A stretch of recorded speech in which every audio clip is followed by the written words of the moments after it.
on this amazing journey.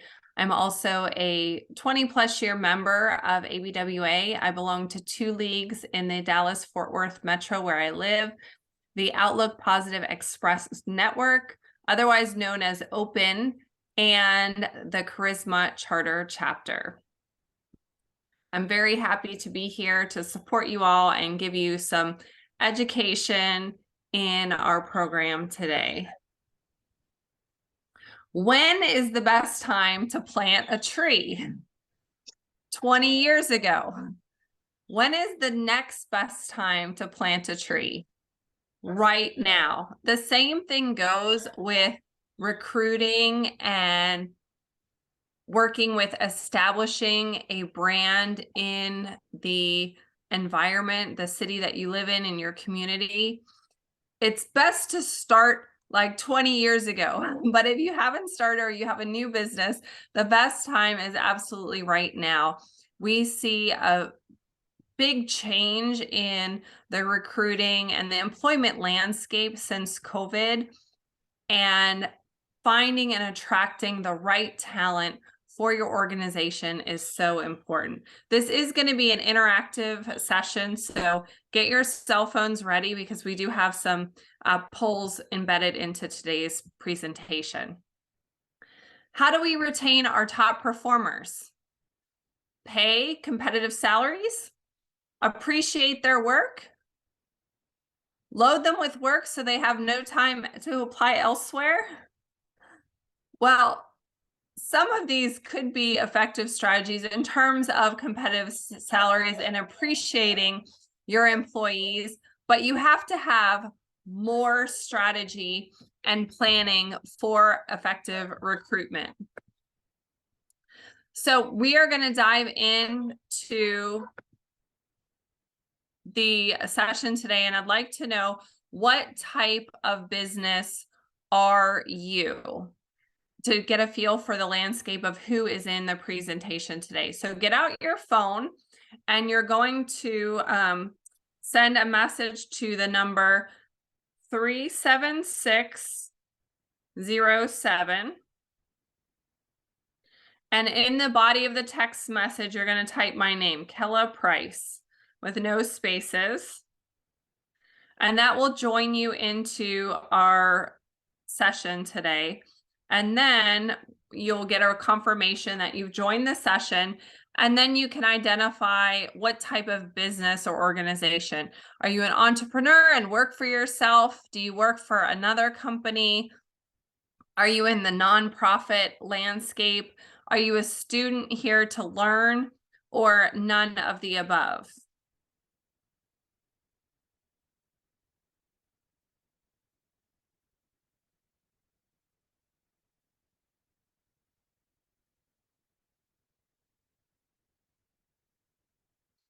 If you have more than one selection that applies to you, you can vote more than once, but you have to enter each selection and send it before you plug in another option.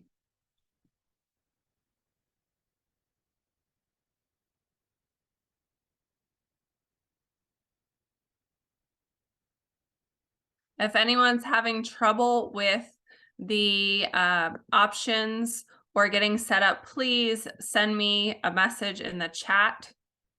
We see some more votes coming in.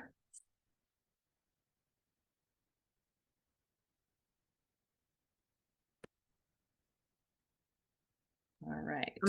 I'm having to get signed up for the polleverywhere.com. Yeah, you can either go on your, if you're on your desktop, you go to pollev.com/Kella Price to set up for the event. We'll give her another minute to get that set up. So regardless of whether you are an entrepreneur, you work for a company, you work for a nonprofit, you want to learn, maybe you want to recruit and attract new members to ABWA, regardless of where you're at, you can utilize the information in today's session to help you in your organization.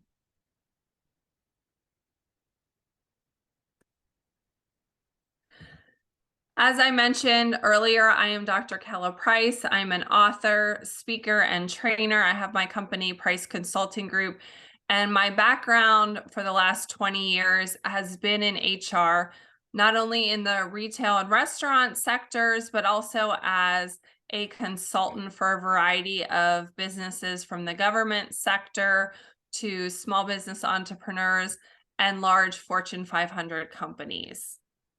Feel free to scan this QR code, get out your phone and get your camera, hold it up to your screen, and it will populate a electronic card that looks like this. And then you'll just hit save and you'll be able to save all of my contact information. So when LaToya mentioned earlier that I am here to connect with you, I really am here to connect with you, and I'm sharing all of my personal information in this card, my phone number, my email address, as well as my website and mailing address information. So feel free to contact me at any time should you have any questions about this program, about ABWA, or just want to chat. During this session, I encourage you to share what you're learning on social media. If something resonates with you, take a picture of the slide, tag me at Kella Price Author or at the Price Consulting Group in Facebook, hashtag ABWA. LaToya, do you have a specific hashtag that you're using for your league that they can also include? Not yet, we don't. Okay, the hashtag ABWA is a great one. You could also use hashtag Shreveport, since that's your city, and that will help populate some of the information within your community and allow you to share some of our learnings today. Okay. So now I'd like for you to share with me, what do you want to learn about today? Going back to your text or your desktop for Poll EV, go ahead and type in whatever it is that you came to learn about in today's session so I can see what kind of content we need to make sure we cover.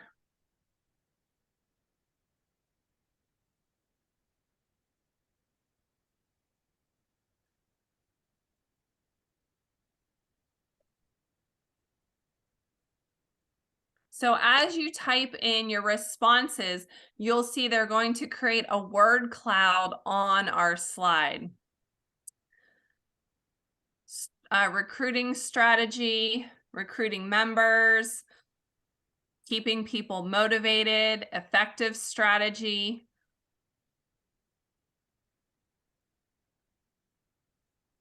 As people are adding things, if they have the same response, the word will actually get larger on the screen.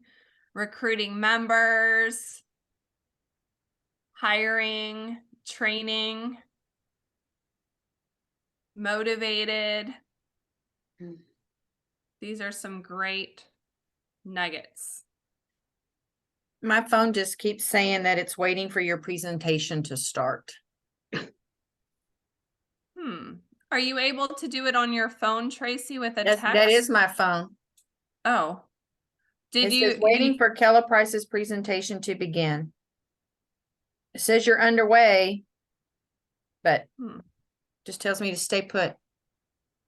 It let me answer the poll. But then now it let you in, but you can't see my event. Yeah, it said it let me do the poll, the ABC or whatever. And then when I went for this to come up, it just says it's waiting for your presentation to begin. So I'm gonna log in on my other computer. Okay. To It looks like other people are able to get in, so I'm not really sure. I see lots of other responses here. Yeah, so I'll try just doing it online and see. All right. So some of our learning objectives today, we want to understand the demands and characteristics of the workforce as it relates to attracting and recruiting talent, regardless of where you're at in whatever industry. creating more effective strategies for attracting top talent, and implementing strategies for improved recruiting and company employment brand. So in order to understand who we are trying to recruit and attract, our upcoming generations in the workplace, let's take a look and see how the generations split up and divide our current workplace. Starting at the very top at 12 o'clock, we have our traditionalists here. These are our oldest members of the workforce with the most experience.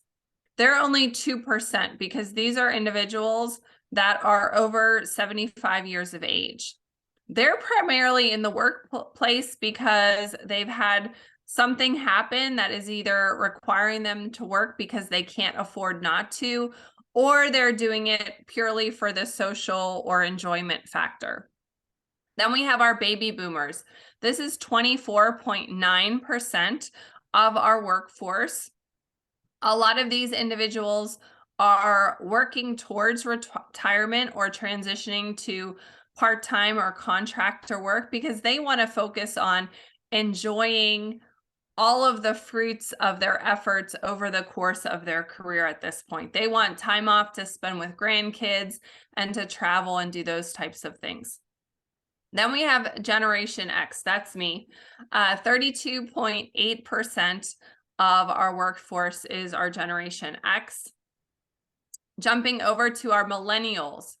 Notice the millennials are a larger piece of the pie, and actually the largest piece of our workforce generation at 34.8% of the workforce. So if you don't have a good understanding of what millennials are looking for, pay close attention because this is the largest piece of your talent pool that we're looking to bring into organizations. Then we have our Generation Z, which is only currently 5%, but that is really going to explode over the next couple years. Those are individuals who are finishing up their college education, and so you'll see a big influx of them in the workforce in the next couple years. And then you have this little tiny unlabeled green slice here. That's our Generation Alpha. And there's not a percentage there because these are individuals that are around 13 years of age. And you might be scratching your head, 13 years of age, they're not in the workforce. Yes, they are. A lot of them are entrepreneurs. We're seeing a huge influx of an entrepreneurial spirit with these younger people that are creating businesses and making money. A lot of them, because they're entrepreneurs, the data isn't captured here, but we're still going to talk about them in today's presentation briefly. So let's talk about those three youngest groups because those are the ones that probably most of us are going to be focusing our recruiting efforts on because these are our future. This is the future of our workforce. And most of us probably don't fall into any of those generations either. The millennials are a product of their environment. They grew up with digital media. They experienced in their life 9/11, so they have a background or a sense of not only heroism and patriotism, but also terrorism and its impact on our country. They had very nurturing parents who will advocate for them and encourage them and tell them how awesome that they are special and valued, which is good, but we have to be aware of where someone comes from to understand kind of their thought process. They enjoy structure. They're a very multicultural group of individuals. They are connected 24/7. These are kids that have their phone, that don't turn their phone on do not disturb a lot. They have their phone with them 24/7, literally next to them on the bedside table when they're sleeping. They're into achievement and they value service. Then we have our Gen Z. My oldest son is Generation Z. This group identifies a lot with racial diversity because they are a very diverse group. They were born into a world of peak technological innovation. So whereas millennials didn't have iPads and things growing up, they were brought aware to and educated about technology in school as they aged. Generation Z had technology from a very young age. They value stability. There has been a lot of turmoil that they are impacted by in our culture, in our world today. So stability is really important. They have been impacted the most by mental health challenges. We see a lot of mental health issues with Generation Z. More people are being open about their mental health struggles. And unfortunately, that has plagued this particular group. They make informed purchasing decisions because they're connected to their technology. They will research things before they buy them. They're the most politically progressive generation to date. They are self-drivers, so they'll initiate things themselves to get things done. They deeply care about others. They're highly collaborative and social. They value flexibility, relevance, authenticity, and non-hierarchical leadership. This can be a challenge when you put a Gen Z individual in a workplace with someone who's a baby boomer who has 30 or 40 years of experience in the workplace and who has worked their way up the corporate ladder, to work with someone who doesn't necessarily value that hierarchy. They're going to value someone who's knowledgeable and is willing to share information. This group is also very social minded. They want to serve and make a positive impact. Then we have Generation Alpha. Two of my kids are in this generation. I mentioned to you that this is a younger generation. They are, depending on what kind of research you may be, they'll have different years for each of the generations, but generally they are somewhere around tweens, 12, 13 years old. They are more than 2 billion, the largest generation in history. So thinking forward and planning, it's really important to understand what they're after in the workplace. And both of my sons, who happen to be in the picture on the right with another young teenage girl, they just got jobs this year. And it's interesting to see how they perceive things that are happening in the workplace and their work ethic. This particular generation, one of the biggest significant things that have happened to them is COVID. COVID made them more creative and more resilient. This particular group or generation also has a heightened awareness of the world around them. They're aware of social issues. They input, interact, and collaborate entirely through technology. If you've ever been to a function that has a lot of the younger generation, they might be sitting at the same tables across from each other, but they're communicating with each other on their phones in a lot of cases. I don't get it, but that's what they do. So understanding that as part of the way that they communicate. That being said, because they rely on a lot of technology-based communication, some of the soft skills are things that they might want to develop further. They are socially responsible. They also like to serve and make an impact in their community. They have huge purchase decision-making power. And you might be thinking, well, how can that be? Because they're tweens, right? They're not earning big paychecks, but their parents are, and their grandparents are, and those individuals listen to these children and what they're asking for. So they have a huge impact in the marketing and outreach in companies. And I mentioned already that they're huge entrepreneurs. Last summer, I went across Iowa and I went to a bunch of little towns and I encountered entrepreneurs, a little 10-year-old boy that was selling watermelon as an example, and he was saving up money to buy his first food truck. The kid was 10 years old. I also go to New York for Fashion Week, and I have witnessed designers that are teenagers who are presenting their fashions on the runway in New York as teenagers. So this generation really has a lot of talent that if you can connect with them and get them into your organization, it will be beneficial to you in the long run. The big companies are hiring all of the good engineering students as soon as they graduate. We need to start earlier. I want you to skulk around schoolyards and try to form relationships with kids who are nerdy loners. Offer them candy. Kids love candy. I don't see how this plan could go wrong. Well, while we're not suggesting that you lurk around playgrounds with candy. That's just a little creepy. We have to figure out strategies to engage with our younger population.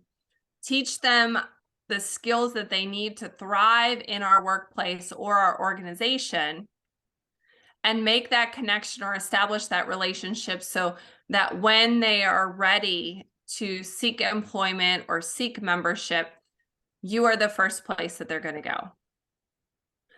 So one of the strategies is to recruit and engage students. We can utilize opportunities to connect students with young professionals with mentors within our organization or association. We can connect them with development and learning opportunities. And one of those is listed on the slide, an internship. A lot of organizations can utilize summer internships to help students, give them an opportunity to experience what is involved in a particular occupation, what it's like in your company culture, and you get them to do something for you of value. We can provide financial support. Some organizations provide scholarships or money for ongoing school as a way to engage with students. I know when I was looking for one of my first salaried positions, that was something that I investigated with companies. How much money can I get for tuition reimbursement to go towards my advanced degrees? Demonstrate the value of your organization. Give them opportunities to learn, grow, and connect with your organization. And create incentives to apply after graduation, or if individuals have worked with you on an internship, utilize that as a pool for new hires. So give them a preferential treatment, perhaps when you're going through the hiring process, or keep in touch with them to notify them about upcoming opportunities with your organization. My ABWA chapter is actually spearheading a project. We actually have a high school intern who joined the association and is getting internship credit for serving on our board. So he's learning skills and he's working with us, giving us something of value, but he's also getting skills and course credit as well. So it's a win-win situation. So now I'd like to hear from you. What is your biggest recruitment challenge right now? Get your phone back out and find that text message thread.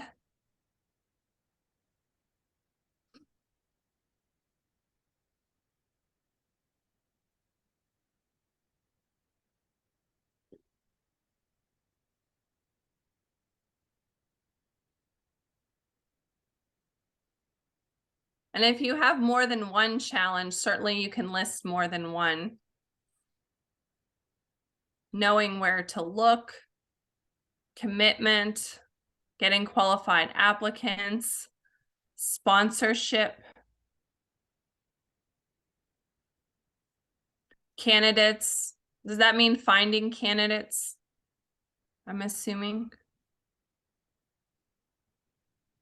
Whoever put sponsorship, could you unmute and tell us a little bit about what you mean there? I put sponsorship because I know a lot of I requested for us to get the letter for the companies to sponsor the membership. I have yet to get that yet. But that is one thing that I know a lot of ladies were saying, that they companies will sponsor their membership. And I'm waiting on that letter to come from our national person. I reached out to her to get that letter. So that's one thing. And recruitment, well, no, I put just getting great candidates, like ladies who would like to commit to this organization mission. So as far as the sponsorship goes, I wrote myself a note about that. When we're talking about either getting volunteers for nonprofits or members in an association, working with local employers to create that relationship and giving them the opportunity to connect with your group, but you also providing something to them like training opportunities or leadership development opportunities for their employees can be very attractive. So that's a great thing to look at and pursue. All right.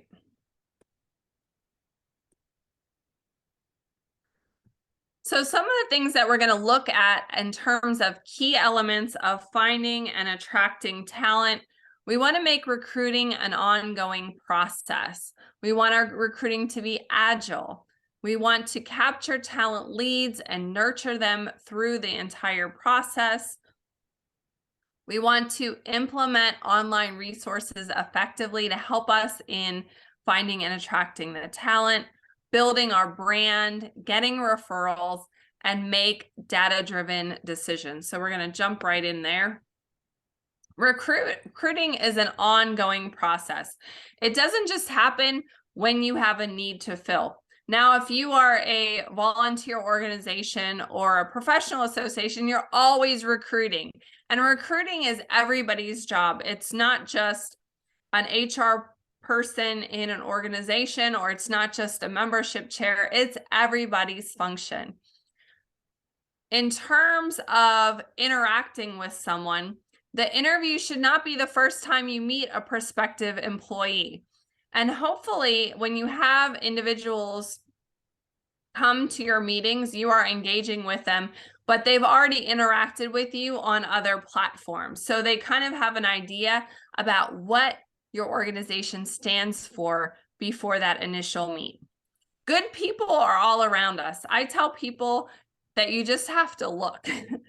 There truly is qualified candidates in every aspect of our life. In terms of ABWA, a lot of times I cross promote membership with my Rotary affiliations, because good Rotarians make good ABWA members, and a lot of the things complement one another. So you never know where you're going to come across someone that could be good in your organization. Build relationships with them before they're looking for the job and before you need them. This helps establish that rapport. It helps speed up your selection process because you'll have some background knowledge and they'll be familiar with your organization. It becomes an easier process. Start engaging early. We already talked about engaging our younger individuals, Gen Z, Generation Alpha. Offer them scholarships, internships, educational curriculum to build those relationships with high school and college students. These are the future of our organizations and our professional associations.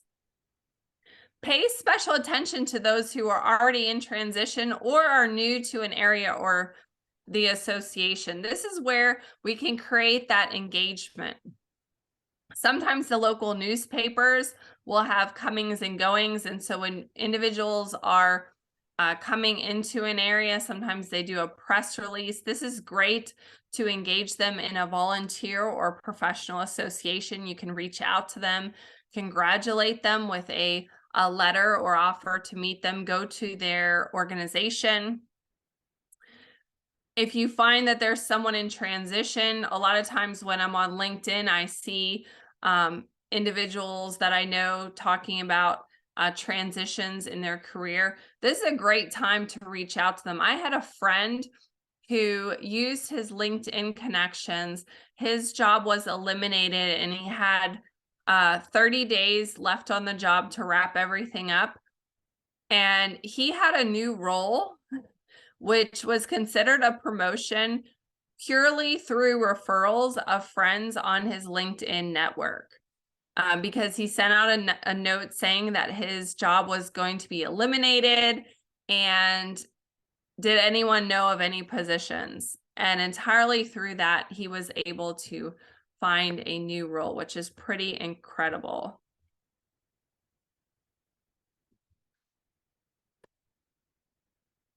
Don't ignore technology. We have to understand that our future employees use technology. And so we have to be adept at using those technology and the social media to attract those younger generations. It's important to them.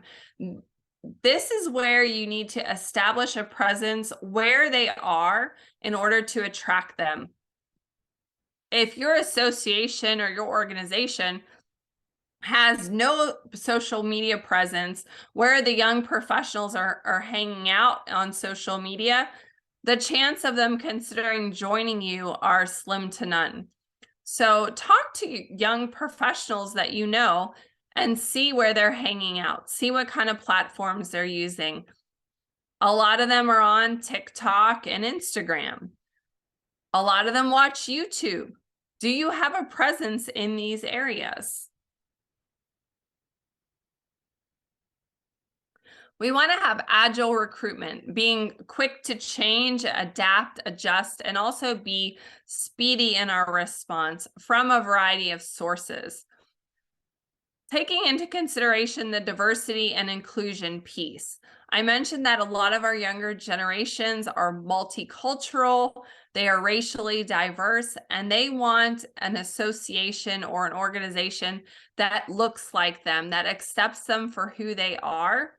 And so you have to make sure that your organization is cognizant of that and has that as part of their recruitment plan. Think about what events could you attend in the community to promote visibility for your employer or association brand. How can you attract the people that you want? The goal here is to reduce the time to fill roles in our organization. We want to nurture candidates, and one of the ways that we can do that is automate recruitment workflow communications. One of the easiest ways to do this would be an email campaign that when someone applies for a job, they get the standard "thank you for applying." Well, in a lot of cases, employers don't send you anything after that. Maybe you'll get a decline letter if you don't get offered an interview. But in most cases, it's crickets. Let's not have crickets. Let's establish a relationship with someone that wants to have a relationship with us. We could send a series of automated emails, maybe tips for presenting your best self, interview things, talking about your company culture. These can be short emails that you are helping this person get to know your organization, providing them valuable information about how to go through the employment process. This will help with that creation of that relationship. Build talent pipelines and targeted talent segments. What this means is that if you have a constant need for a particular position or role in your organization, Let's say you own a hotel and you're constantly trying to hire housekeepers. You always need housekeepers, and you cannot get enough quality people. This would be a focused area that you would want to build a pool, an applicant pool that's ongoing of individuals for that particular area. Another example would be highly skilled jobs, which is very different from like a housekeeping example. Let's say you're looking for instructional technology designers, and that's a highly sought out job. They're in high demand and there's a low number of them in the overall employment pool. You can utilize a talent pipeline and try to get people into connecting with your organization to fill those jobs so that when they become open, you have individuals possibly ready. You can also utilize internal employment mobility to train employees for those particular areas. When I worked in retail management, we had what I called the management bench program, where we had individuals that were not officially supervisors or managers of a department, but they were identified as people that we felt that could be good supervisors or managers, that we wanted to prepare for those roles, because in retail there is a relatively high turnover.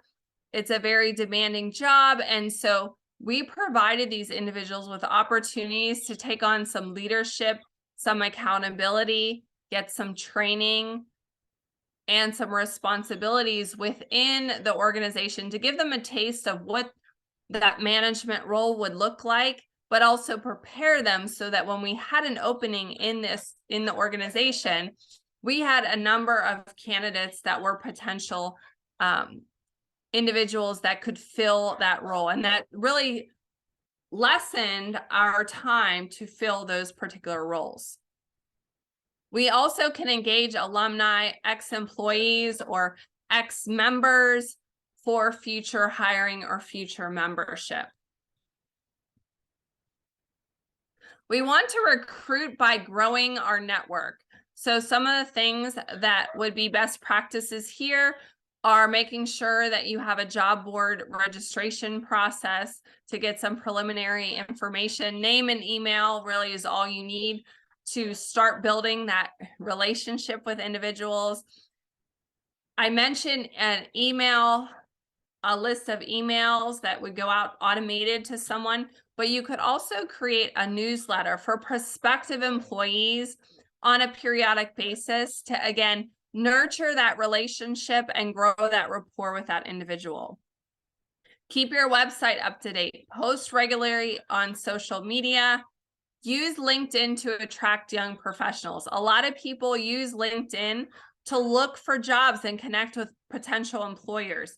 So you can connect with people one-on-one, but you can also connect by joining some of the groups and establish yourself or your organization as a subject matter expert by participating in discussion, sharing articles, and things of value to your prospective employee.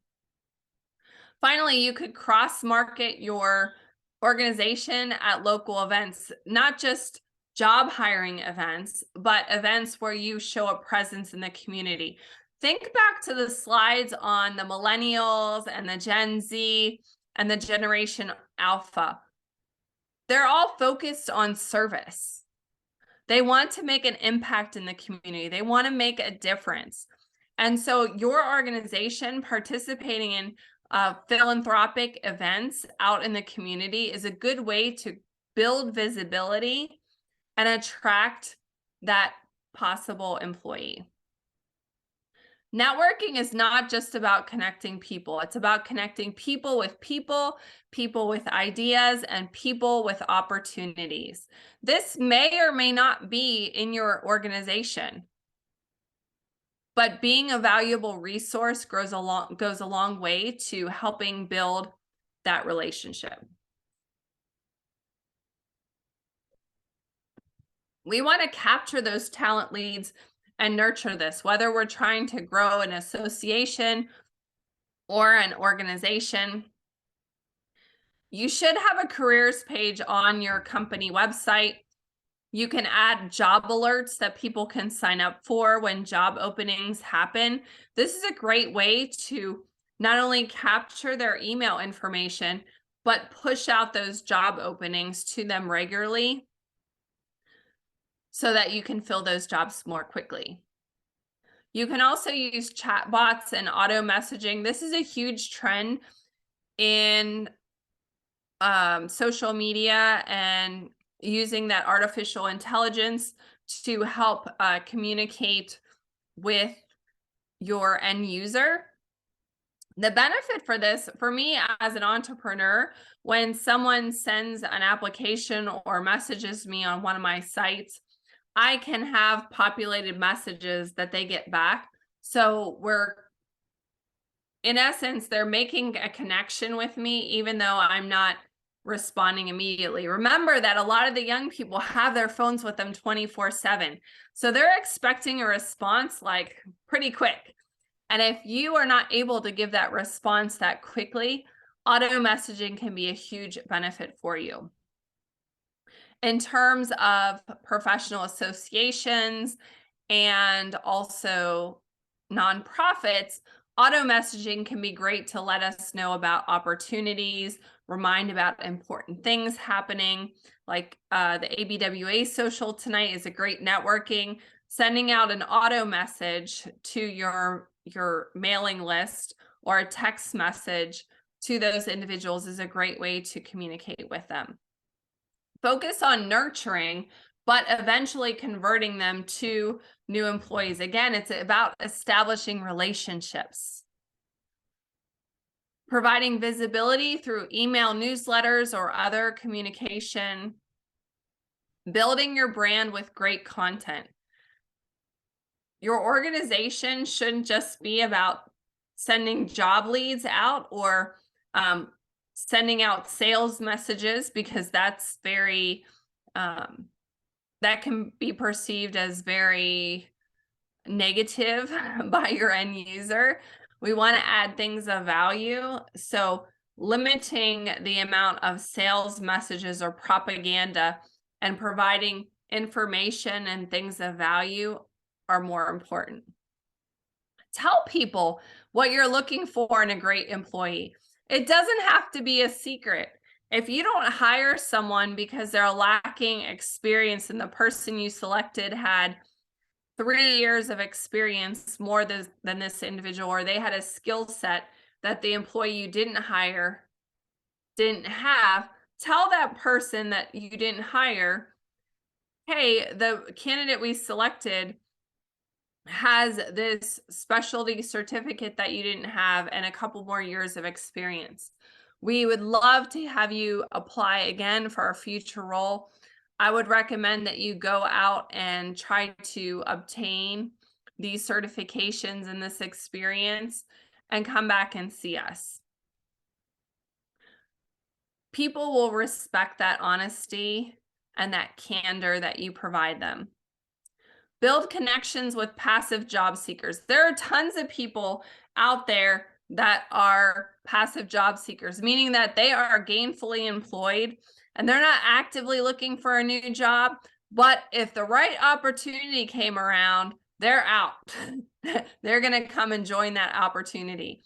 So don't be afraid to share information with people who are casually looking, just trying to see what the landscape is, because you never know when you might be able to get them on your side.